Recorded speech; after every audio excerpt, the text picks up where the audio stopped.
Hello everyone, कैसे हाल आप सभी के? मस्त। तो हम भी है जबरदस्त। तो ठीक है, चैनल आपका स्वागत है आपके YouTube channel end to end science 369 पर। विज्ञान को आगे बढ़ाते हुए आज हम नए टॉपिक पर पहुंच चुके हैं, जहां पर चलता है ओम का प्रतिरोध। जानते ना, ओम बहुत ही ज्यादा पूछे जाने वाला एक क्वेश्चन है। ओम का नियम, विशिष्ट प्रतिरोध और ओम के नियम का सत्यापन, यही चैप्टर से लॉन्ग क्वेश्चन बनने वाला है। ठीक है ना? 6 नंबर का बिल्कुल लॉन्ग क्वेश्चन आपको तैयार मिलेगा। तो क्यों ना आज हम इसको बड़े प्यार से, बड़े शिद्दत के साथ समझते हैं और देखते हैं आज ओम का नियम आपको कैसे याद होता है। ये बहुत ही डिफिकल्ट है, लेकिन मैंने इसको बहुत ही ट्रिक वाइज करके बहुत ही आसान वे में बना डाला है। तो पढ़ देखते ही, वीडियो को देखते ही आपको ये टॉपिक याद हो जाएगा। जब आपको याद हो रहा है तो क्यों ना साथी को याद करा जाए। जितने भी आपके यार दोस्त हैं उन सबको ये वीडियो शेयर कीजिए और उन तक पहुंचाइए और उन बताइए कि इस वीडियो में जुड़कर हम एक नई ऊंची उड़ान के लिए तैयार है।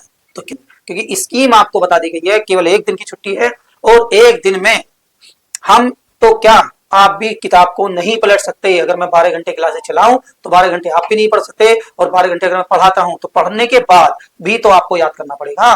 पढ़ाई करते करते ही पढ़ाई जरूर याद हो जाएगी। चलो मैं आपको एक वीडियो 12 घंटे की अपलोड करा देता हूं जिसमें पूरा साइंस कवर होगा। लेकिन सोचने वाली बात है, क्या उसको 12 घंटे पढ़ने के बाद बिना याद करे काम चल जाएगा? नहीं, कुछ तो टॉपिक याद करने पड़ेंगे। बहुत सारी बातें हैं जो मैं आपको ट्रिक वाइज बता सकता हूं, लेकिन बहुत सारे जो लॉन्ग क्वेश्चन है उनको तो याद करना ही पड़ेगा। तो इसी कारण से बताया जा रहा है, एक एक दिन की छुट्टी है तो क्यों ना हम जोश से, उमंग से इसको पढ़ें। तो चलते हैं आज आपके नए टॉपिक विद्युत धारा, नए पाठ के साथ विद्युत धारा का नया टॉपिक है प्रतिरोध।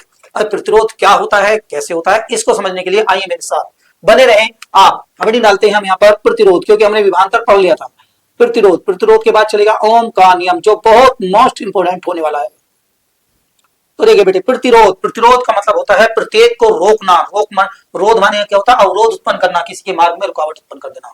तो सीधी सीधी बात है, प्रतीक मतलब प्रत्येक में अवरोध उत्पन्न कर देना। पढ़ क्या रहे हैं हम? विद्युत धारा। और विद्युत धारा क्या मतलब? बिजली। मैंने बता दिया, आवेश के प्रवाह को हम करंट कहते हैं, यानी विद्युत धारा कहते हैं। जब विद्युत धारा आवेश निरंतर बहता रहता है, निरंतर बहते रहते थे, कोई पदार्थ ऐसा जाता है जो उसकी मार्ग को अवरोध उत्पन्न कर देता है, उसी को क्या बोलते हैं बेटे? प्रतिरोध। यानी धारा के मार्ग में अवरोध उत्पन्न करने वाला पदार्थ, धारा के मार्ग में उत्पन्न करने वाला, अवरोध उत्पन्न करने वाला पदार्थ ही कहलाता है आपका प्रतिरोध। ठीक है ना? अब ये प्रतिरोध होते कहां है देखे हैं। अगर आपने देखा होगा, जब इलेक्ट्रिशियन जो बिजली फिटिंग करता है तो तार को बहुत सारा इकट्ठा कर देता है, वो तार को घूम स्प्रिंग सा बना लेता है, इकट्ठा करके रख देता है, मोड़ तोड़ कर रख लेता है। तो वही प्रतिरोध है कि धारा उसमें घूम घूम के जाए। जब धारा घूमेगी तो उसकी ऊर्जा ज्यादा खर्च होगी और वो वोल्टेज कम बनाएगी, जिससे आपके उपकरण बिजली के सही बने रहेंगे। तो वही है बेटे प्रतिरोध, जो हमारे उसमें लगा होता है। तो कह सकते हैं ना, तो इसकी एक डेफिनेशन तैयार होती है कि किसी भी वह पदार्थ, प्रतिरोध वह पदार्थ जो धारा या आवेश, वह पदार्थ जो विद्युत आवेश के मार्ग में, वह पदार्थ जो विद्युत धारा के मार्ग में, लिख दो बेटे, विद्युत धारा के मार्ग में अवरोध उत्पन्न करते हैं।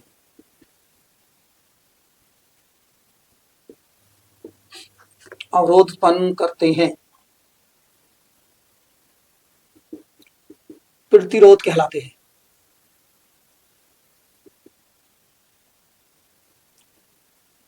अवरोध उत्पन्न करते हैं क्या कहलाते हैं बेटे? प्रतिरोध कहलाते हैं। इसे आर से दिखाते हैं।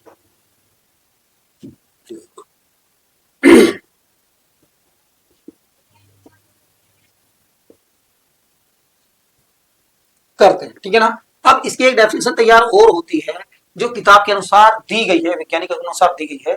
ये तो बिल्कुल नहीं, ये भी किताब के अनुसार है, लेकिन जो आपकी एनसीईआरटी में लिखी गई है थोड़ी सी, तो उसी की बेस पे करते हैं। तो बेटे हमने बताया था, विभव पढ़ा था, तो यहाँ पर हो गया विभव यानी वी, और बहने वाली धारा आई, यानी विभव और धारा। और ये क्या है आपका? अनुपात।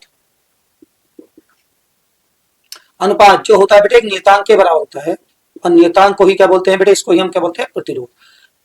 यानी हम कह सकते हैं किसी चालक तार में किसी चालक तार के स्रोत पर उत्पन्न विभवांतर, उसमें बहने वाली धारा का अनुपात क्या कहलाता है? आपका प्रतिरोध कहलाता है। समझ में आ गई बात को ना? तो इस प्रकार की डेफिनेशन भी बनाई गई है।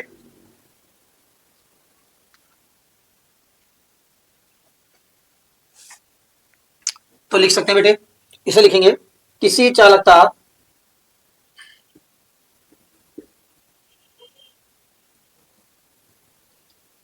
किसी चालक तार के स्रोत के चालक तार के स्रोत, किसी चालक तार के स्रोत पर उत्पन्न विभवांतर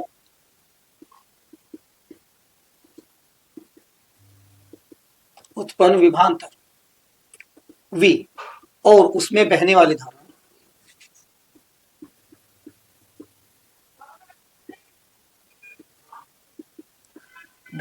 धारा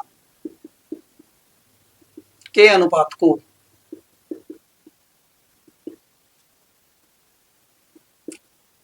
उस चालक तार का प्रतिरोध कहते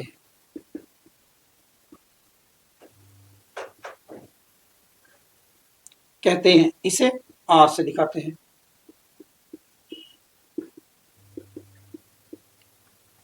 तो देखो बेटे R बराबर हो गया V बटे I, बहने वाली धारा, यहाँ I बोल गए थे I, तो विभवांतर और I के अनुपात को हम क्या बोलेंगे बेटे?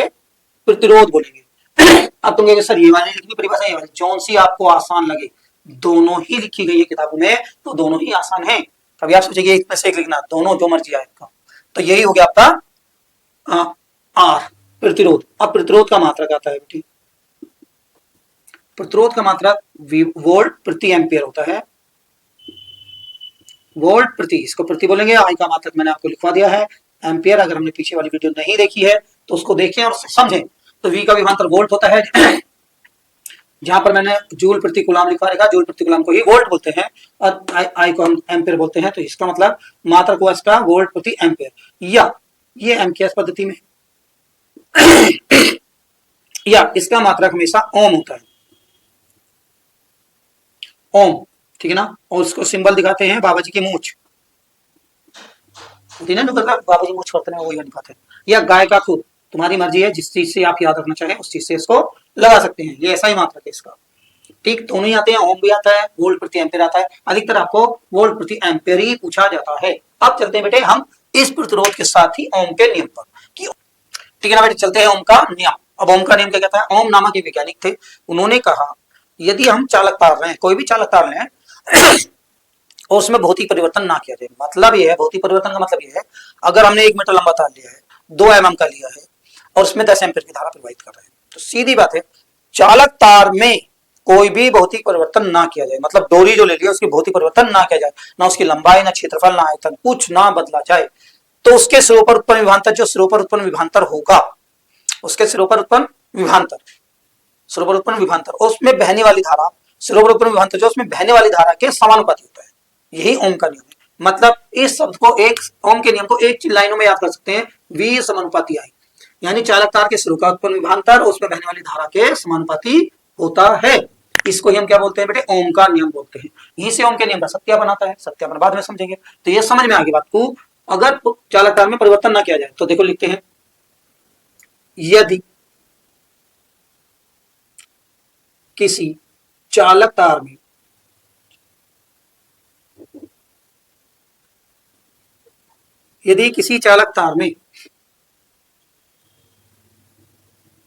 कोई भौतिक परिवर्तन ना किया जाए, भौतिक का मतलब समझ गया ना, ना उसकी मोटाई, ना लंबाई, ना चौड़ाई, कुछ ना घटाया जाए ना बढ़ाया जाए, जैसा है वैसी, भौतिक परिवर्तन ना किया जाए,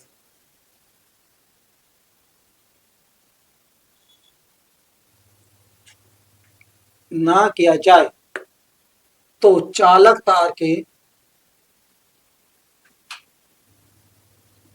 सिरों पर उत्पन्न विभवांतर, चालक तार के सिरों पर उत्पन्न विभवांतर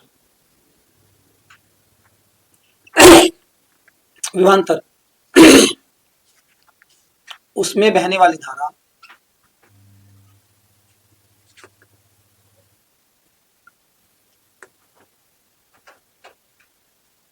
धारा के समानुपाती होता है।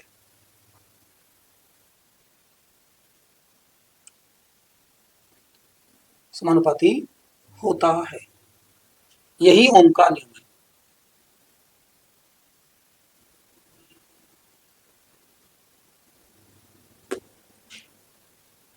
नियम है, ठीक है ना। अब देखो ये सारी लाइनें हमने बनाई है, इसमें कोई परेशानी नहीं है। तो देखते हैं बेटे, तो यानी ओम के अनुसार V समानुपाती हो गया I के। इस निशान को बोलते हैं बेटे समानुपाती, इस निशान को क्या बोलते हैं? समानुपाती, या बोलते हैं अनुक्रमानुपाती इसको, ठीक है ना। समानुपाती या अनुक्रमानुपाती बोलते हैं, इसमें कोई परेशानी आपको नहीं होनी चाहिए। और जब इसको हटाते हैं इसको हटाते हैं बराबर का निशान, इसको हटा के एक नियतांक मान लेते हैं, जो मर्जी है आपको कुछ भी मानिए। तो यहाँ पर आर माना गया है,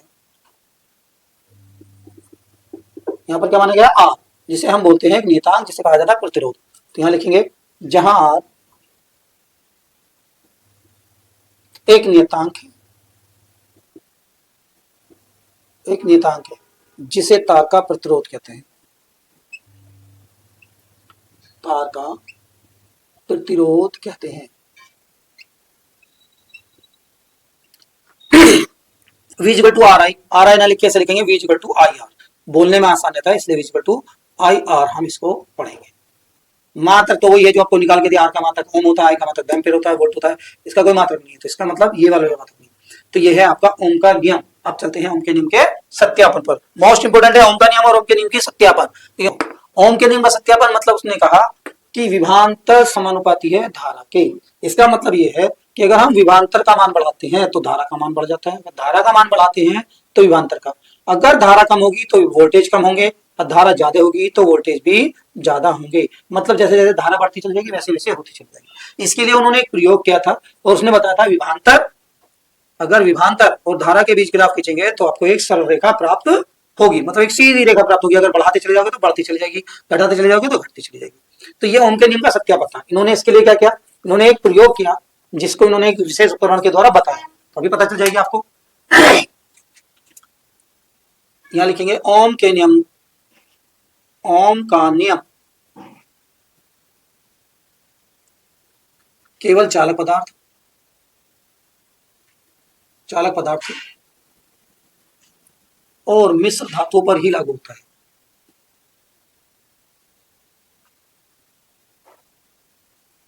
और मिश्र धातुओं पर ही लागू होता है, मिश्र धातुओं पर ही लागू होता है। ओम के अनुसार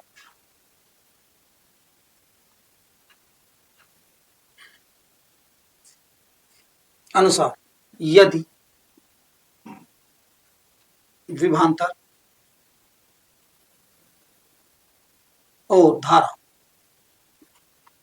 के बीच,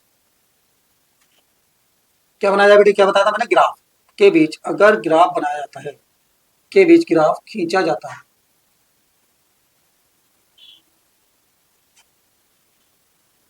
है, तो एक सरल रेखा प्राप्त होती है।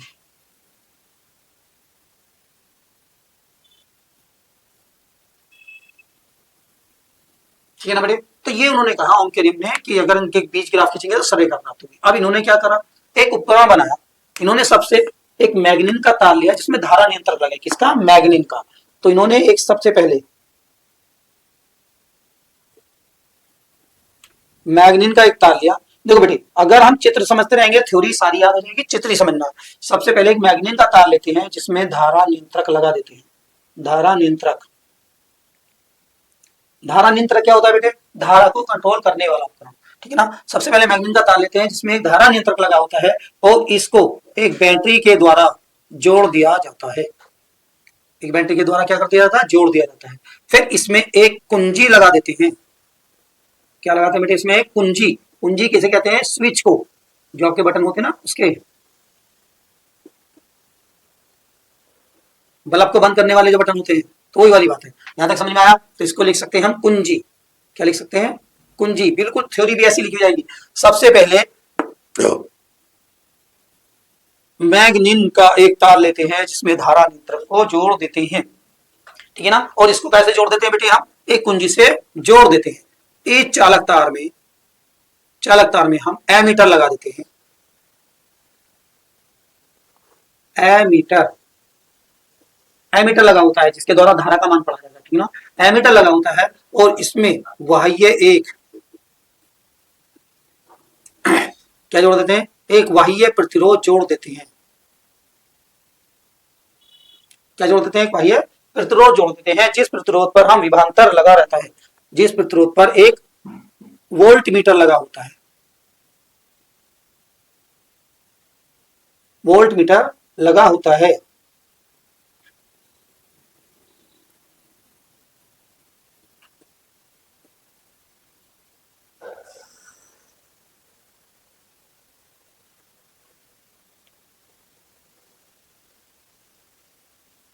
बेटा बैटरी तो इधर से बच जाएगी, ये और ये गई इसमें, यहां से इधर हो जाएगी। तो क्या होता है, एक वोल्ट मीटर लगा होता है, वही प्रतिरोध से एक वोल्ट मीटर जुड़ा होता है। तो ये इनका प्रयोग था और हमें बिल्कुल थ्योरी ऐसी ही लिखनी है, हमें कोई इसमें बदलाव नहीं करना है। तो सीधी बात है, क्या बताया मैंने, सबसे पहले एक मैग्नीन का तार लेते हैं जिसमें धारा नियंत्रक को जोड़ देते हैं और उस तार का सम्मान बैटरी से होता है। तार का संबंध किससे होता है, बैटरी से। और जिसको हम किससे जोड़ देते हैं बेटे, कुंजी से जोड़ देते हैं। इस चालक तार में एक एमीटर लगा देते हैं और एमीटर से चालक तार में एमीटर लगा देते हैं, मीटर और तार को किससे जोड़ा जाता है, हमारा प्रतिरोध, बाह्य प्रतिरोध से जोड़ देते हैं, जिसके ऊपर हमारा एक वोल्ट मीटर लगा रहता है, जिसके द्वारा हमारा पाठ्यांक ज्ञात कर लेते हैं, धारा का पाठ्यांक ज्ञात कर लेते हैं। यहां तक बात समझ में आ गई। फिर उन्होंने क्या कहा, इससे एक बैटरी, इससे एक धारा प्रवाहित की और बार बार कुंजी को दबाया। जैसे ही कुंजी दबाते हैं तो एमीटर के द्वारा धारा, वोल्ट मीटर के द्वारा उसका पाठ्यांक ज्ञात कर लेते हैं, तो उसको नोट कर लेते हैं और दोबारा करते हैं तो उसको नोट कर लेते हैं, उसको दूर करते हैं तो उसको नोट कर लेते हैं। तो जो 3-3 बार करते हैं तो हम देखते हैं कि जैसे जैसे वोल्ट मीटर का मान बढ़ता जाता है, धारा का मान बढ़ता जाता है, वैसे वोल्ट मीटर का मान भी बढ़ता जाता है। इससे ओम के नियम का सत्यापन हो जाता है, यानी हमेशा वो उसके प्रतिरोध के समानुपाती होंगे। तो ठीक है ना। तो देखो बेटी, बिल्कुल सेम यही हम यहाँ लिखेंगे चित्र बनाने के बाद। तो देखो यहां से क्या लिखना पड़ेंगे, सबसे पहले मैग्नीन का तार लेते हैं। ओम ने सबसे पहले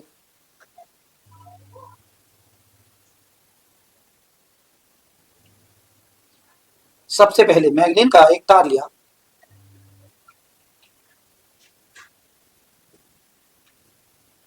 एक तार लेकर उसे उसे किससे जोड़ दिया बेटे, धारा नियंत्रक से जोड़ दिया,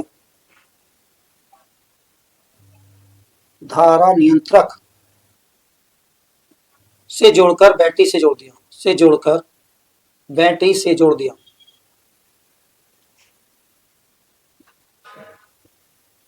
ठीक, अब बैटरी के बाद क्या लगाई, कुंजी। इस चालक तार में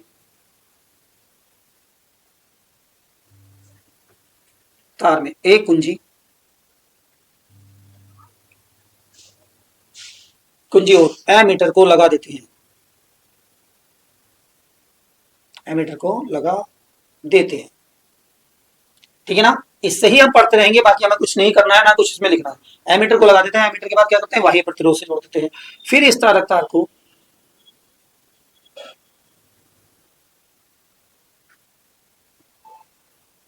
फिर इस चालक तार को बाह्य प्रतिरोध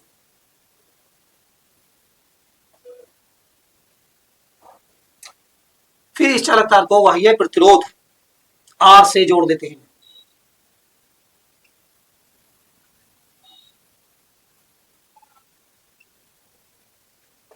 जोड़ देते हैं, जिस पर वोल्ट मीटर लगा होता है,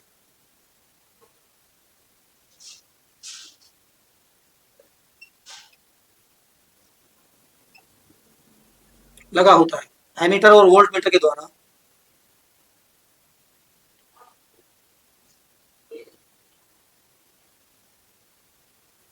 एमीटर और वोल्ट मीटर के द्वारा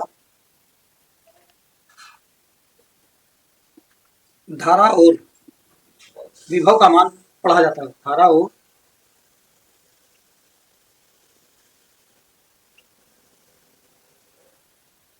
का मान पढ़ लिया जाता है।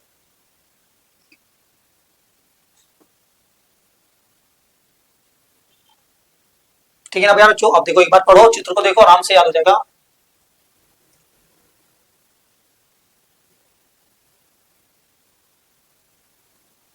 हो गया। अब यहां से क्या करेंगे, हम धारा प्रवाहित करेंगे और धारा नियंत्रक से इसको धारा को मान को बढ़ा देंगे। ठीक है ना। तो फिर यहां से लिखते हैं, यदि यदि इसमें यदि कुंजी दबाकर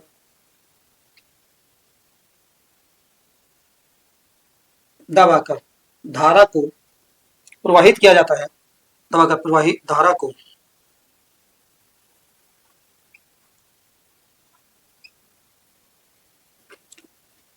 किया जाता है तो एमीटर और वोल्ट मीटर के द्वारा इनके पाठ्यांक पढ़ लिए जाते हैं, किया जाता है, तथा एमीटर और वोल्ट मीटर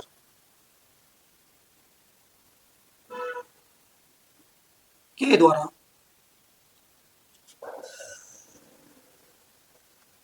इनके पाठ्यांक पढ़ लिए जाते हैं। यह क्रिया बार बार दोहराई जाती है।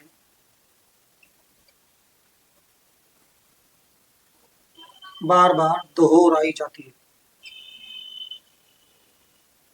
बार बार मतलब बार बार स्विच दबाओ फिर भी एमीटर, फिर स्विच दबाओ फिर दोहराई जाती है, जिससे निष्कर्ष निकलता है।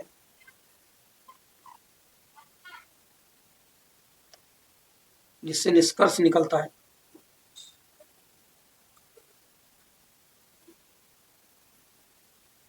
निकलता है कि विभव और धारा के मान समान अनुपात में होते हैं।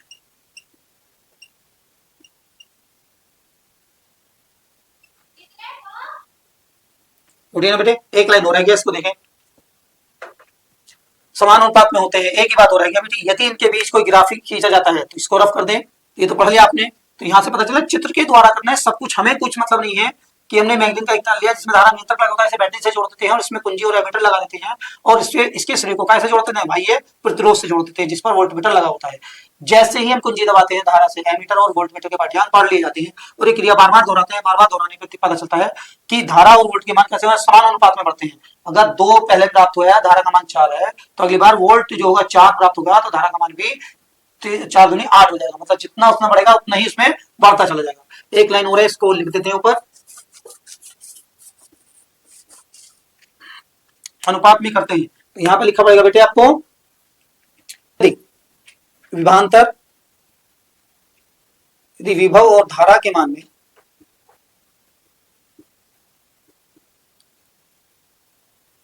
मान में कोई ग्राफ खींचा जाए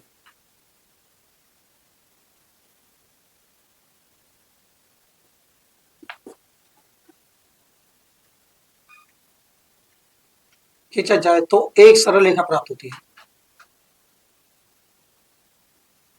सरल रेखा प्राप्त होती है, ठीक है ना। अब बेटे इसका ग्राफ बना लेंगे, इसको तो आप रफ की कर सकते हैं हम।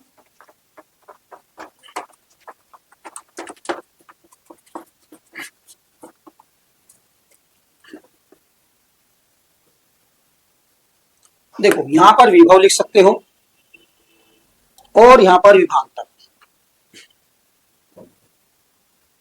सॉरी धारा, यहां पर लिखा जा सकता है बेटे धारा, यानी विभव V और धारा I।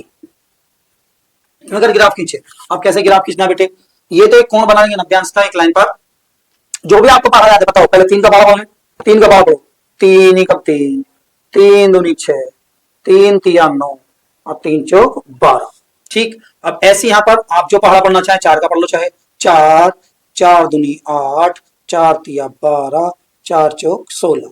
अब इनके बीच ग्राफ खींचे तो एक बिंदु तो यहाँ और यहाँ पर आएगा, एक बिंदु इनके यहाँ पर और इसके यहाँ पर, तो यहाँ पर आएगा एक बिंदु, इसके यहाँ पर और इसका यहाँ पर आएगा एक बिंदु, इसका यहाँ पर और एक बिंदु इसका यहाँ पर आएगा। ठीक है ना। तो ये बेटे अगर इन रेखा को हम मिलाना शुरू करें,